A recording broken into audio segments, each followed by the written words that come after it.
What's up to my dorks, dweebs, geeks, nerds, otakus, and weebs? This is Co-op for Life. I am Sage Monk. And this is J Puff.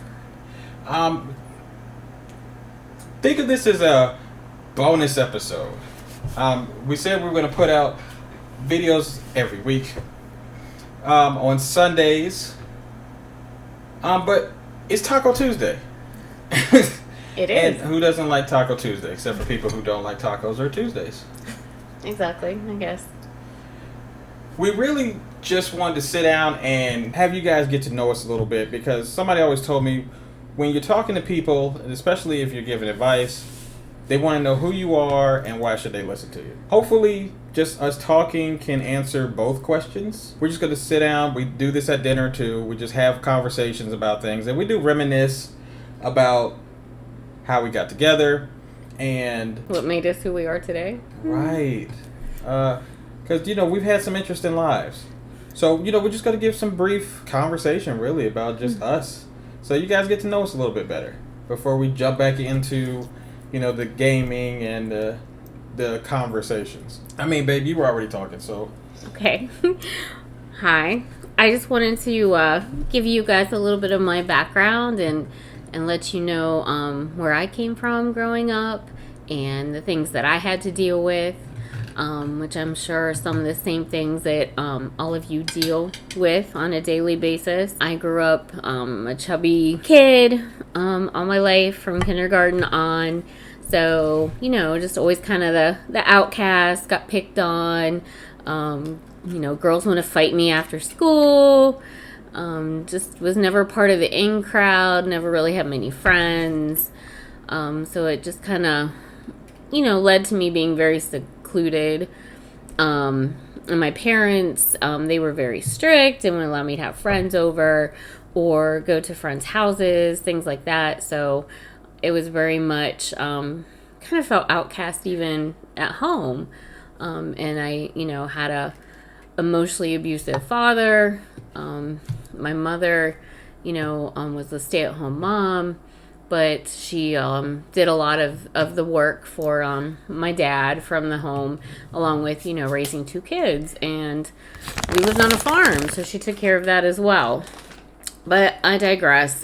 Just to say that I do know, growing up, how much it can pain someone, or how much it hurts, or how depressed you can get, especially, if you're really feeling like an outcast, because of weight issues or status, class, clique issues. I don't know what they call it, nowadays. And even if you don't have weight issues or clique issues, I mean, there's just other reasons why you might feel an outcast, just a little bit different from everyone else. Just know that one day you're going to find your tribe, and there are others out there like you. You just have to find them and keep the faith.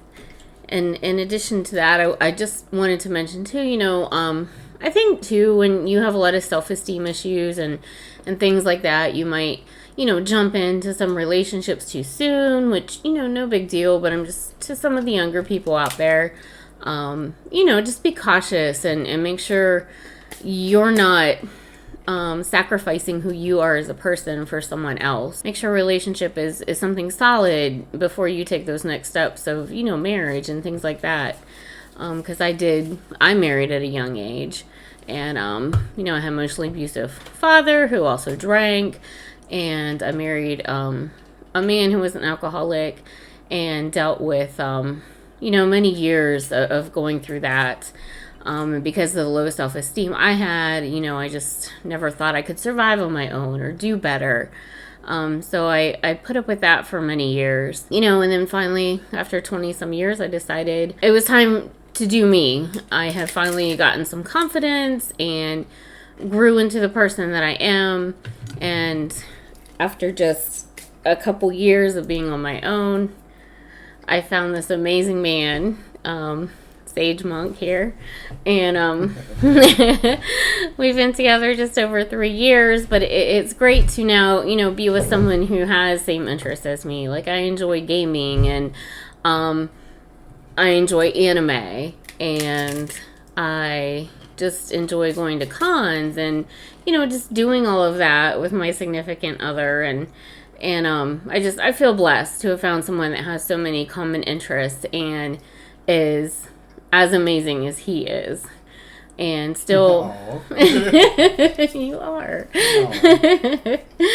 But so things ended up well. I'm still, I'm an overweight middle-aged woman. I want to give hope, I guess, to people out there too that these things aren't gonna pass by, or it's not just a phase. Like, you can still be a geek and game and have fun and go to cons.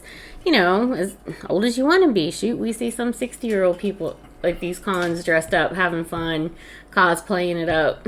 So, but I think I'll stop there about me, and I will turn it over to my lovely and talented and wonderful spouse, Stage Monk. Oh, he just took a bite. Luckily, I'm a decently humble person, so if not, you gassed my head up, so I'm gonna try to float it out of here. Well, you're awesome. You heard it here first, folks. She thinks I'm awesome. So if anything happens later, you've heard it on record. So I guess I can start with this. For all of those people who are listening, wherever you are in life, if you feel like a social outcast, that's okay. Wherever you are in life, whether you're in high school, whether you're in college, maybe you're a little older, maybe you're still in middle school, it's okay to be you. Even if it seems other people might not feel you so much, that's okay. It's all right. And I am telling you about me just because it shows that with time, and if you can stay true to who you are, and even if you leave who you are and come back, it's fine. You're going to be fine. I'm living proof of it. Just to tell you, I started off in a 2-parent household that was not, my house wasn't nice. I mean, we've had these conversations before. I had 2 parents. They were a very volatile couple, and being raised in that kind of environment was interesting until they separated. And they separated at an early age, and I was a very quiet kid, didn't bother anybody, had a couple friends but not many. I was always on the left side of my family, however my family was, because my family is made up of all of the cool people, and then there was me. Now, I'm not saying I was ridiculously awkward, but compared to the rest of my family, yeah, it was, I was uncool. And I'm sure you can see, okay, let me make sure. Slow. You can see by my hands that I am black. Love being black, proud to be black. Just like if whatever you are, you should be proud of it. But I wasn't what the other parts of society wanted me to be, stereotypically. You have certain people who think that they know what you're like based on your skin color, and then you have people within your own race who feel like they have written the book on who you should be and how you should act. And I'm gonna just be real, I hear it all the time, black people don't do this, black people don't do that. And growing up, when I grew up, that was heavy. There was almost like a handbook that people would try to beat you with on how you should be. And I am a blurred, or a bleak, or whatever you call it, a black nerd, a black geek. That wasn't cool back in the day. And I say back in the day because anything past 5 years ago is back in the day nowadays. And I bent sometimes to social pressure. So there were times where I would be across the street from the live action role play crew, the LARPing crew, and some of them were my best friends, but I couldn't be seen on that side of the street with them because, I was a quote unquote hood kid. Where I lived and where they were playing were almost right across the street from each other, but I couldn't be over there because other people might see me. And that's just me being a teenager and trying to fit in, because it's something we all try to do. Now, we do have those people who get it really early on in life and are super bold and blaze their own trail from the beginning, wearing orange socks with green shoes. So yeah, high school, I was with all the crews. I had friends with everybody, but I had different personalities almost, to the point where when all of the people came together at lunch, I would go to sleep just so I didn't have to be a certain person around certain people, because after a while it just kind of got overwhelming of who to be. Because we're all trying on identities as a young person, trying to figure out who we are. And I didn't realize I was all of those things, and that was fine. And if somebody didn't like another side of me, well, they could kick rocks. But I didn't realize that as a teenager. That's something I wish I could go back and tell my younger self. I went through a few marriages. Again, still trying to find who I was as I was growing up. And so I could tell you that process of finding who you are is still going to take time. You don't automatically get it when you get out of high school. Life is a learning process and an experience. After I had certain marriages, and I'll definitely will go into that as time goes on. I started to learn about myself by learning what I liked, what I didn't like, what I would tolerate, what I wouldn't tolerate, who I was. And I came to a point in my life where I was really, through trials and tribulations, very comfortable with who I am. That I am black, and I am a geek, and I am a nerd. And sometimes I don't look cool to some people, and that's okay. I cannot take myself so seriously that I'm worried about what other people think anymore. And it's not primarily because I'm a little older. And I know we joke around and say, oh my God, we're older, but I've been around enough people to know that anything over 20 to some people is old and ancient and decrepit. And, that I have Jesus saying what's up in my yearbook, really. But we're not old. We're just older than some people. We're not teenagers. Let's put it that way. But we're not in our, walkers and getting the Social Security and all that stuff. Soon. I'm just teasing. Really? Really? If we could show our face, it would be different. But if you could see, we don't have any veiny hands or anything like that, And trust me, if you ask, you made me lotion before. The camera can pick up ashy. And I'm white ashy? No, you're white. So that just means you're dry. That's all. It's like the commercials. You just get dry.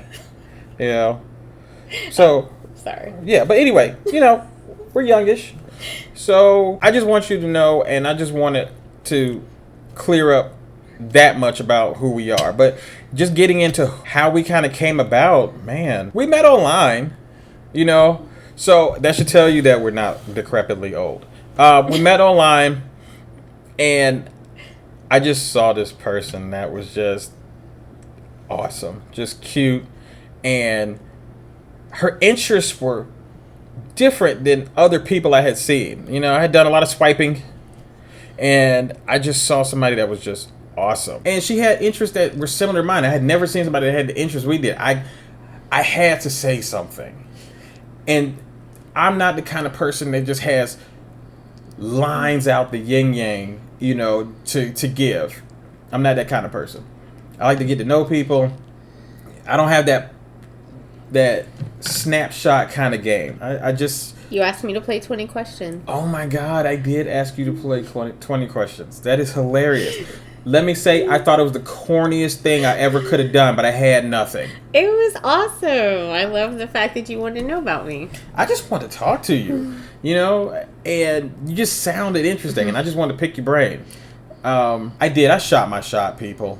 And it was just, hey, how are you? We bantered back and forth, and then I was like, maybe we should play 20 questions and get to know each other. And it worked. It did.